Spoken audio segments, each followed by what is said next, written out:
welcome back to another episode of the talk show. I'm still here with the CEO of Thriving Communities Africa, that's TCA, and she's also called the MBA. If you didn't know, what does MBA mean?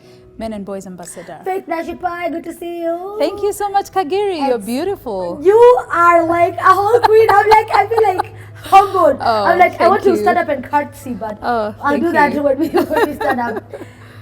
We start laughing, but what we're about to talk about is quite serious. Mm-hmm.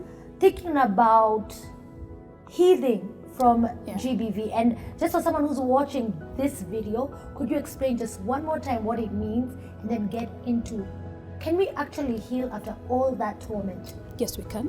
GBV is gender-based violence. Violence perpetrated against another person because of their gender or their sex, man or woman, man or woman. Yes, we can heal. And healing process starts with the person who's being violated or the victim at that point understanding that this is a violation and this is hurting me and seeking for help.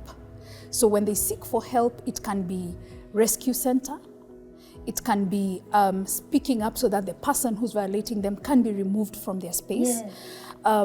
Depending on the magnitude and the level of this violation. If someone is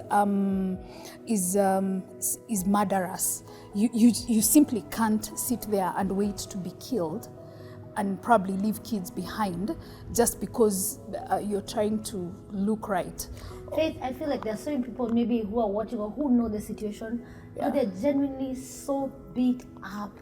And they're just like, where can I go with I have 4 children with this person, or this person paid my school fees and took care of me, or this person, there's somehow that this person has been wrapped.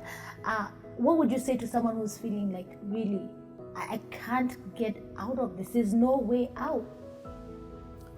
Walk to the nearest chief and talk about your story. If that is not the case, pick a phone. 1195 is a toll-free number. Call and get correct instructions and support on how to get out of that violent environment, because you cannot heal in a violent environment. You have to get out of it. If you cannot be able to save yourself out of it, please make sure that you call this number 1195, get yourself out of that problem. Then the next thing is, it is a process. By the time you're getting out, by the time you're being saved, by the time you're getting into a facility, you have been emotionally drained, you have been emotionally violated, you are crushed in a big way, you need time to heal. And the processes that are thereof would be psychosocial support, helping you to recover from the pain, the trauma, the shock of what has gone around you. And then after that, and also during maybe that time, or even someone who's gone through sexual harassment or someone who's gone through sexual gender-based violence, go to a hospital before 72 hours. Go to a hospital. There is the P3 form that needs to be filled by the police. You have to pick it from the police, go to the hospital. The doctors are going to fill if it is something that you would want to pursue, there's a sexual gender-based violence, you want to pursue this case, make sure that you go and don't change your clothes, but also don't take over 72 hours because the specimen will not be viable. And even in the case of a child, please make sure it is before 2 days, at least before 72. No, a child is below, I think, 48 hours because their bodies change very quickly. We just want to be very clear. You are the victim. You need help and support. Don't feel shame. Exactly. It comes with so much shame when you're physically, sexually, even emotionally. Even emotionally. And I'll tell women, there's so many women who are out here who've gone through violations at different levels, and they were not courageous to say that this is happening, and it ruined their lives. Completely. So the better thing is speak up, walk somewhere, say something, send a message somewhere, say, I am dying out of this. Someone will pick it up. Faith, we've stopped neighbors from kupigana, and the person, the victim, could be the man or the woman, refuses to go to the next spot, the next level, which is to report, because they have to report it. What happens? it is hard for you to help someone who doesn't want help. And that's why I say Love it. you first recognize that I'm going through yeah. a challenge and you call out for help.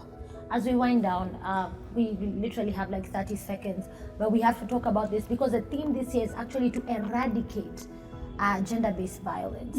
Are there any ways, in your experience generally, that we could eradicate and completely stop this menace? What we are doing as TCA, Thriving Communities Africa, we are engaging the man who is the predominant perpetrator in matters to do with I love GBV. it! So we are working with men and boys because teenage pregnancy is a GBV issue. It's a violation of someone's rights. It's dimming the life and the light in the life of a girl. So we are saying, can we train our boys so that they can protect their sisters? And then we are also working with men so that they can become the best version of themselves. Because when the man becomes the best version of himself, he will protect everyone in the community. We are going to feel protected. I love it. Yeah. There's something to be done, and please check out TCA as we continue even to have the conversation. Faith Nashipae, thank you so much for your time and just engaging in this. I wish you a lovely Christmas. Asante. Yes, and Happy New Year. Merry Christmas, Happy New Year. It's here. And to you too, comment below, share. Let's talk about the hard stuff. Let's do the hard work so that in the future we can have an easier life. Bye.